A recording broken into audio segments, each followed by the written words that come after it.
Bab 6. Menangkap makanan laut. Tiba-tiba, Emily teringat pada Randall.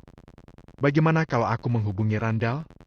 Emily tidak yakin kalau Randall sendiri bisa berkontribusi banyak, tetapi itu lebih baik daripada tidak ada sama sekali. Selain itu, Emily juga orang baru di Malan, jadi dia tidak mengenal siapapun di wilayah ini. Waktu yang dia miliki juga terbatas, jadi dia harus melakukannya. Dengan memikirkan hal tersebut, Emily mengeluarkan ponselnya dan menelepon Randall. Sementara itu, Randall, yang sudah menghasilkan uang, mengajak Mike makan di restoran. Randall beralih ke ponsel lamanya karena ponselnya yang baru rusak. Itu sebabnya ponselnya terus berdering sampai dia menyadarinya. Namun, ketika Randall melihat bahwa panggilan telepon itu dari Emily, dia terkejut. "Emily, kenapa wanita ini meneleponku? Apa dia pikir kalau dia membayar terlalu mahal untuk kepiting-kepiting tadi?" Randall menatap Mike dengan skeptis, kemudian keluar dari restoran untuk menekan tombol jawab. "Halo, Nona Shelton?" "Randall," Emily berkata dengan terburu-buru. "Aku ingin tahu apa hari ini kamu bisa menangkap beberapa ikan besar seperti yang di pasar tadi?" "Apa?" kata Randall. Selama 1 detik, dia tidak mengerti perkataan Emily. Emily juga sadar kalau dia terburu-buru, kemudian menata kembali kata-katanya. "Malam ini akan diadakan pesta penting di hotel kami. Aku sangat membutuhkan beberapa makanan laut terbaik atau makanan laut yang lebih langka. Aku ingin bertanya apa kamu bisa menangkap ikan gabus dan kepiting liar seperti yang kamu lakukan sebelumnya. Selama tangkapanmu sedikit menarik perhatian, harganya tidak akan menjadi masalah. Kamu mengenal nelayan-nelayan yang mahir. Bisakah mereka membantuku? Aku akan membayar sesuai harga yang kamu minta."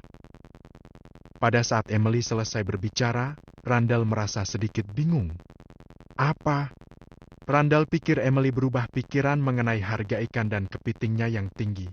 Tetapi ternyata bukan soal itu. "Halo? Randall? Apa kamu masih di sana?" "Oh, aku masih mendengarkan," balas Randall. Emily berkata, "Jadi, bisakah kamu membantuku dengan hal ini?" "Kumohon." "Ya, aku akan mengurusnya. Kamu tunggu saja kabar baik dariku." Randall segera menjawab.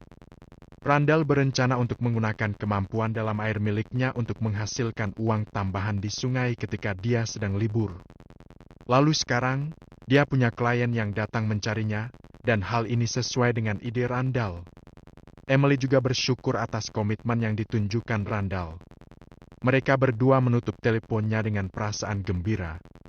Setelah selesai makan, ketika kembali ke desa, waktu sudah menunjukkan pukul 1:30 siang. Matahari sudah tinggi, dan tidak ada seorang pun yang pergi keluar. Randall berjalan menuju tepi sungai, melihat sekeliling, lalu terjun ke dalam air. Setelah berada di dalam air, dia merasa sejuk, nyaman dan menyegarkan. Inti naga bersisik yang ada di dalam tubuh Randall berubah tajam karena menyerap energi yang sangat besar dari air.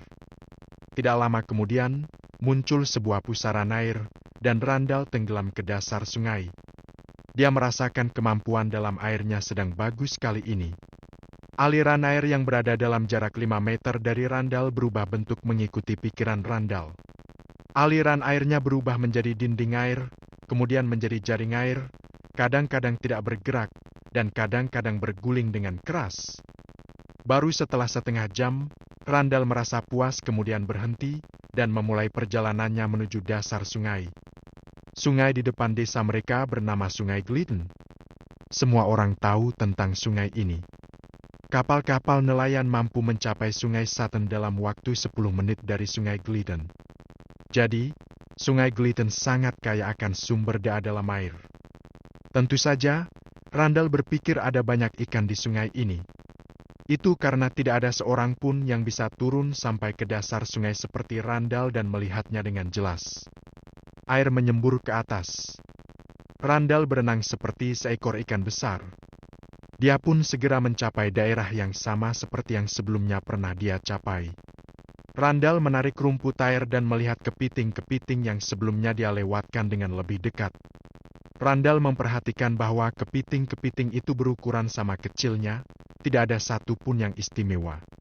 Dia pun ragu-ragu, kemudian memutuskan untuk tidak menangkap kepiting-kepiting itu dan untuk sementara waktu, dia membiarkan mereka tinggal di sana.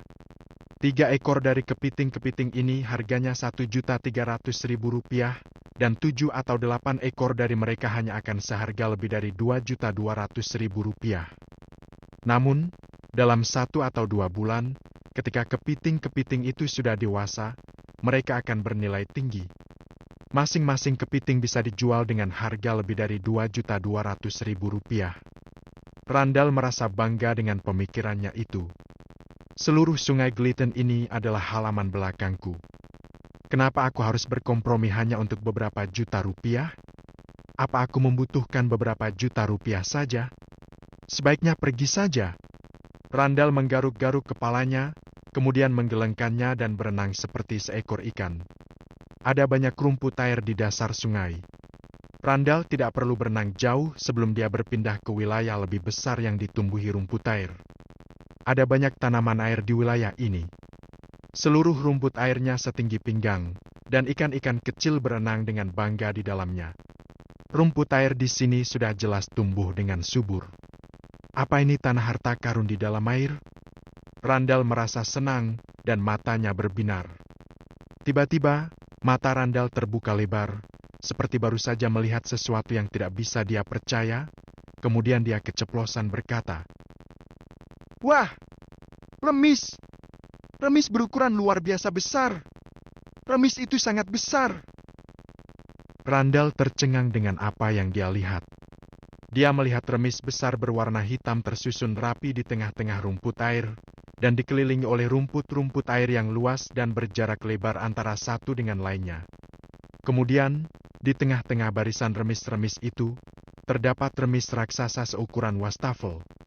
Pada saat ini, remis itu membuka cangkangnya, menampakkan daging gemuknya, dan memuntahkan gelembung-gelembung udara. Mungkin suara yang Randall buat di dalam air membuat remis itu takut. Remis itu langsung menutup cangkangnya dan tidak bergerak. Dia cukup pintar. Randall merasa sedikit terkejut, kemudian wajahnya berbinar. Remis dengan ukuran sebesar itu pasti sudah tumbuh selama bertahun-tahun. Cangkang remis ini sudah tersapu oleh arus air dan warna hitamnya sudah lama pudar dan berubah menjadi warna seperti kaca. Penampilan remis itu saja mungkin sudah bisa membuatnya dicuri dari sebuah akuarium. Remis berwarna seperti kaca yang menyemburkan air. Apa itu bisa dipakai sebagai gimmick? Randall menjualnya kepada Emily. Emily bisa membeli tangki kristal dan menaruhnya di lobi hotel. Remis itu pasti bisa menarik perhatian banyak orang. Jika Randall tidak sedang berada di dalam air, dia pasti sudah mengambil foto lalu mengirimkannya kepada Emily. Tenanglah, pasti ada banyak hal bagus lainnya di padang rumput yang sangat luas ini. Coba lihat di tempat gelap. Randall menjadi bersemangat dan menggunakan kemampuan dalam airnya untuk mendekati ujung rumput air secara diam-diam. Ketika Randall mendekat, beberapa baris pasir menyembur keluar dari ujung rumput airnya. Sejumlah ekor kepiting besar tiba-tiba mengangkat capitnya dan bergerak sedikit. Kepiting-kepiting itu tidak berukuran kecil, dan setiap ekornya pasti seberat 300-400 gram. Mata Randall langsung berbinar. Kepiting-kepiting itu bernilai lebih dari 15 juta rupiah. Randall tidak terburu-buru untuk menangkap mereka. Malah sebaliknya, Randall melihat-lihat di sekitar padang rumput selama beberapa menit. Kemudian, Randall hampir berteriak kegirangan. Oleh karena ada banyak sekali kepiting di sana. Ada ratusan ekor kepiting, dan masing kepiting beratnya sekitar 300-400 gram. Salah satu di antara kepiting-kepiting itu berukuran sangat